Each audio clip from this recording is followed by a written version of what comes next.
Okey, Assalamualaikum warahmatullahi wabarakatuh. Hari ini kita akan teruskan lagi dengan subtopik 2.6.3, mengaplikasikan penggunaan alatan dan perkakasan dalam proses penyediaan makanan. Masih lagi di bawah tajuk reka bentuk makanan. Okey, apa yang akan kita pelajari pada hari ini? Mengaplikasikan penggunaan alatan dan perkakasan dalam proses penyediaan reka bentuk makanan. Jadi kita tengok dulu muka surat 150 ya, kamu boleh rujuk. Apakah alatan? Alatan ialah perkakasan yang digunakan untuk membuat dan menghasilkan sesuatu makanan. Okey. Ada 4 jenis alatan. Yang pertama, alatan memotong. Yang kedua, alatan menghidang. 3, alatan menghias. Dan yang keempat, alatan membentuk. Kita akan tengok satu persatu hari ini. Okey. Apakah alatan memotong? Okay, alatan memotong yang pertama, pisau tukang masak. Ini contoh pisau tukang masak. Ini adalah pisau yang paling banyak digunakan ya, kerana dia ada fungsi yang pelbagai. Macam-macam jenis fungsi dia. Semua jenis bahan masakan atau makanan dapat dipotong menggunakan pisau ini. Okay, jadi pisau ni diperbuat daripada keluli lah. Keluli yang tahan karat. Okay, biasa kat rumah mesti ada pisau ni. Ya, dan bahagian bentuk pisau ni rata dan melengkung di bahagian hujung matanya. Okey, seterusnya kita tengok pisau yang kedua, pisau bergerigi. Apakah pisau bergerigi? Ni kat tengah rumah ada kan pisau bergerigi ni. Digunakan untuk memudahkan memotong bahan makanan yang lembut namun mempunyai permukaan kulit yang keras. Contoh macam pisau roti tu lah, nak potong roti. Bentuk pisau ni panjang, mendatar dan mempunyai mata yang bergerigi. Okey. Okey, pisau yang seterusnya adalah pisau penyisir. Inilah contoh pisau penyisir. Apa kegunaannya?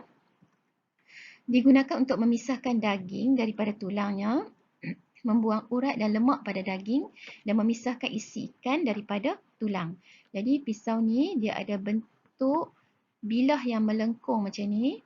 Bilah dia melengkung dan kecil di bahagian hujung. Okey, seterusnya pisau paring. Pisau paring, kegunaan dia untuk apa? Memotong buah-buahan, sayur-sayuran, keju, potong cheese dan mengupas bawang. Jadi bentuk dia ni sama macam pisau tukang masak yang kita baca tadi, tapi ukuran dia lebih kecil lagi. Dan mata pisau ni bentuk dia melengkung bahagian hujung. Sama juga dia melengkung sikit.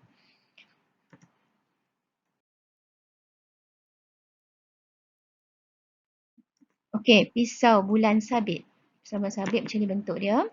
Kegunaan dia untuk memotong halus herba dan sayur-sayuran lain.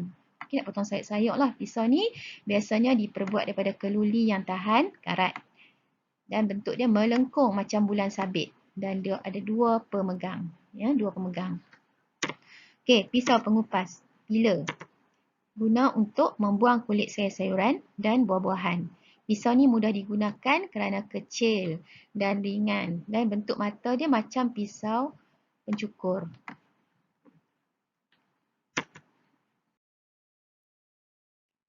Okay, alatan seterusnya adalah alatan membentuk dan mengukir.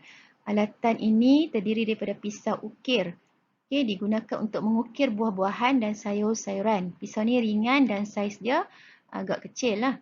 Okay, bentuk kecil, pendek dan melengkung. Okay, seterusnya pisau yang kedua, pisau turning. Guna dia untuk membentuk, merapi dan membuang kulit buah-buahan dan sayur-sayuran. Pisau ni bentuk dia melengkung macam ni. Okay, ini contoh pisau turning. Okay.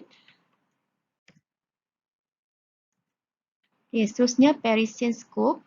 Kegunaan dia untuk mendapatkan bentuk bulat pada makanan, buah-buahan dan sayur-sayuran. Dan dia ni ada macam-macam saiz lah dan ringan. Ini contoh Parisian scope yang kita untuk kita ambil aiskrim, scoop aiskrim tu. Okay, penerak atau cutler digunakan untuk membentuk dough, sayur-sayuran berubi dan juga buah-buahan. Ini contoh nak buat kuih raya dan sebagainya lah. Nak biskut ke. Okay, ini contoh penerak. Baik, alatan.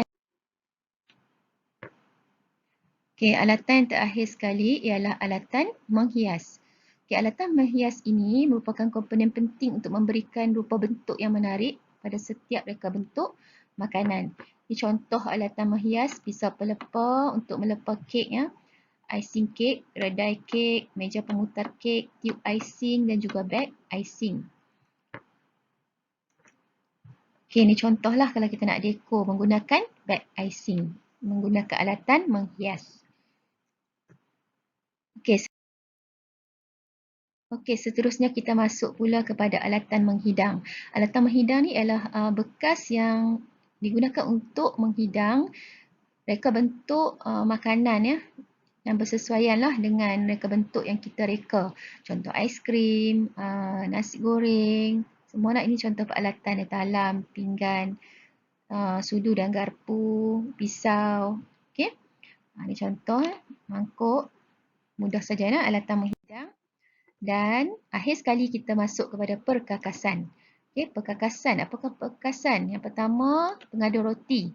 Ini bread maker lah. Digunakan untuk mengadun adunan roti dan boleh terus dibakar. Maksudnya nak buat roti, dia akan buat dalam tu lah. Dia akan uli dalam tu dan akan terus bakar. Dia dapat jimatkan masa dan tenaga. Seterusnya, pengukus elektrik. Kegunaan dia untuk mengukus makanan. Biasa kita tengok pengukus di dekat dapur kan, menggunakan dapur gas. Yang ini pengukus elektrik. Jadi dia dapat mengukus dalam jangka masa yang lebih pendek lagi. Okey, yang ketiga periuk nasi elektrik. Yang ni biasa kat rumah ada kan. Yang ni macam-macam jenis lah periuk nasi yang ada sekarang ni. Kegunaan dia untuk memasak nasi dan dia dapat menjimatkan masa dan tenaga. Seterusnya mesin penggisar jus buah-buahan. Okey. Guna dia untuk membuat jus lah dan juga sayur-sayuran. Dan dia dapat juga menjimatkan masa dan tenaga untuk menghasilkan jus. Okey, ini pula ialah pengisar pelbagai guna, blender. Di rumah mesti ada blender ni kan. Kegunaan dia untuk mengisar pelbagai jenis makanan, cili dan sebagainya lah. Dan dia akan lebih menjimatkan masa.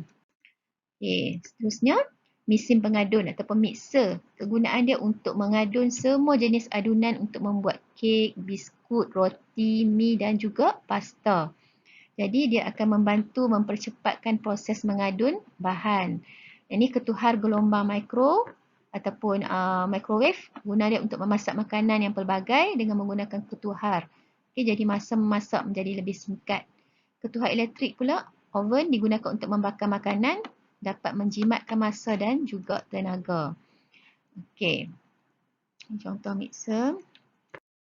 Dan ini ialah tugasan kamu untuk hari ini, iaitu sila buat latihan dalam buku teks muka surat 170. Salin dalam buku latihan.